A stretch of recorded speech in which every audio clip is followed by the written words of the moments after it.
Welcome back to Eatsy, where if we can make easy cream puffs, then so can you. Let's face it, when faced with making cream puffs from scratch, we're all about like this. But what if I told you there was an easier way? Enter our main character of the story, puff pastries. Because why do things the hard way when you could do it the Eatsy way? Apart from the puff pastries, the only thing you'll need is 2 packages of 4-serving vanilla pudding, whipping cream, and the milk of your choice. We used almond milk just because my husband is lactose intolerant and we didn't actually have any regular milk in the fridge.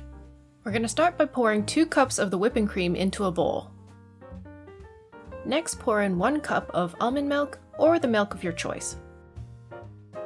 Lastly, add in your 2 packages of vanilla pudding.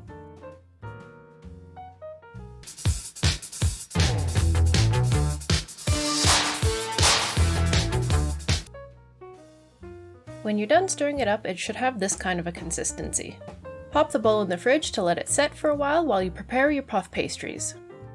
Puff pastry is frozen when you purchase it, so follow the instructions on the box to prepare it to be rolled out.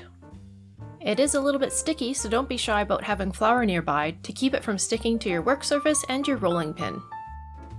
You want to make it about the same thickness as a Ritz cracker, or maybe a really thin cookie. We used 2 sizes of cookie cutters to make 2 different sizes of puff pastries. This one is 1.5 inches across. It makes a good just pop it in your mouth size of puff pastry, kind of like a popcorn kernel. The other is 2¼ inches across, which makes a puff pastry about the same size as a 2-bite brownie. We'll start with the bigger ones first. The puff pastry comes in 2 segments, so we used 1 segment for the big ones and 1 segment for the small ones. Puff pastry dough is similar to croissant dough. When cooked, it has many flaky layers. So even though your little dough cookies are going to look quite thin, in the oven they'll puff up dramatically. Hence their name, puff pastry. When you're done cutting them all out, space them out evenly on a cookie pan. Again, follow the instructions on the box for how to cook them. Ours called for 15 minutes at 400 degrees. When they're done, there should be a nice golden brown on the top.